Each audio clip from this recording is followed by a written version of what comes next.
ഇല്ല. പിന്നെ ഒരു കടയിൽ ഇങ്ങനെ ടോയ്സ് ഒക്കെ ഇങ്ങനെ നേരത്തെ വെച്ചിട്ട് കേട്ടോ. നമ്മളെ വെല്ലിക്കാക്കൊക്കെ അത് കിട്ടായിട്ട് ഇറങ്ങാറായിനു. പിന്നെ ഒന്നും നോക്കിയാൽ നമ്മൾ ഓലെ ബാത്തിക്കിന്റെ മീൻറ്റാക്കാണ്ട് ഓലയും കൂട്ടി പോവാട്ടോ. ഇനിയൊന്നുമില്ല, ഇനി നേരെ പെരേക്ക് എത്താന്നുള്ളതിൽ ഞങ്ങള് ബസ് സ്റ്റാൻഡിൽ പോയി. ചെറിയക്കാക്ക് കാട്ടണുണ്ടല്ലോ അവനെ. ഇച്ചാപ്പിക്ക് എന്താ കാട്ടണ്ട അറിയില്ല, തലയും കൊണ്ടൊക്കെ എന്തല്ലോ കാട്ടുന്നുണ്ട്.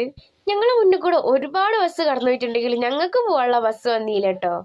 ഈ രണ്ട് വില്ലന്മാരെ കൊണ്ട് എങ്ങനെയും എത്രയും പെട്ടെന്ന് പെരേക്ക് എത്തിയാൽ മതി എന്നുള്ളതായി.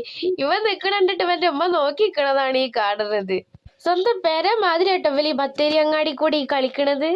മഴയായതുകൊണ്ട് പെരയിലിരിക്കേണ്ടതായിനോ. ഇവലിതാ നാട്ടിൽ നിന്ന് വന്നേ കൊണ്ട് ഇവലെയും കൂട്ടാൻ വേണ്ടിയിട്ടുള്ള വരവായിരുന്നല്ലോ ഇതൊക്കെ.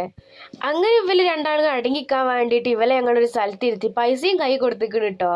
അക്കുവിന് 20 നോട്ട് ഇച്ചാപ്പിക്ക് 10 കേട്ടോ കൊടുത്തത്. അപ്പൊ ഇച്ചാപ്പിക്ക് 10 കൊടുത്തത് ഇഷ്ടപ്പെടാത്തത് കൊണ്ട് ഇച്ചാപ്പി കരഞ്ഞ്. അങ്ങനെ ഒടുവിൽ നമ്മളെ ബസ് അങ്ങോട്ട് എത്തി. പിന്നെ ഒന്നും നോക്കിയില്ല, ബസ്സിൽ ഞങ്ങൾ ചാടി കയറിട്ടോ. അൽഹംദുലില്ലാ ബസ്സിൽ അങ്ങോട്ട് കയറി. ഇനി പെരെത്തിയാ മതി എന്നുള്ളൊരു നിയത്തും വെച്ചിട്ടാണ്. അങ്ങനെ അക്കുട്ടി ബസ്സിലിരുന്ന് ഓരോ കളികളും കളിച്ച് ഓന്റെ വീട് മാതിരി ആക്കുകഴിഞ്ഞിട്ടോ.